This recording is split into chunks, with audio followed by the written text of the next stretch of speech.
During the civil war here in Mozambique, which took about 16 years, my parents flew to Swaziland. I was 10 years old when we went to Swaziland. And so we stayed there for another 10 years in Swaziland. Wow. So I definitely grew up in Swaziland. I had to look after some goats and cows in Swaziland before I actually went to school. My parents had to come back to Mozambique in 1993, and I was supposed to stay behind because I had 2 more years to complete it's called junior level in Swaziland. So when I eventually came back, I went to the Bible college and I met this family from the US, Larry and Marshall. So they met me at the Bible college and they asked me to help them translate whenever they went to meet the community.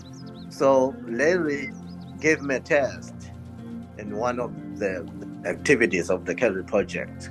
So he said, I want you this time to select all the animals which you want to buy for this new project. And so I selected 10 heifers. After that, he and his wife were convinced that I know animals. So they were very happy about the selection that I had from the heifers. Larry started asking me to join him after graduating from the Bible college. After that, I became the manager of the Calvary Project. Since then, it has become part of my life.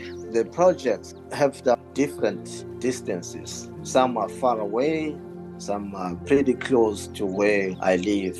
Some we have to ride about 120 kilometers, but some are very close. The nearest one will be around 30 kilometers from Shai Shai. One of the criteria we use in selecting the people who are going to be beneficiaries, we want to know if they have an experience in looking after the cattle, because we wouldn't want to give cows to people who don't know how to take care of them. Most of the people had cows before because one of the purpose which made us start the cattle project is that the whole country lost about 90% of livestock during the Civil War. So we're like kind of restocking from the loss of so much cows. Many people have experience in looking after cows. They use the cows for plowing instead of using hoes. So they use the plow. That way they can plow a large field of land.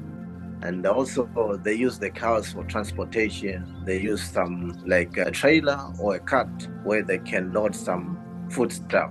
After harvesting, they can load the meal or like corn from the field to their homes. And they can also use those carts for transporting water, because some they fetch water from far away. So they use the cows for plowing and transportation. Also during some feasts, like wedding ceremonies, parties, they are very useful to the communities. One of the things that we found out is that cows, they are like a wealth to the communities.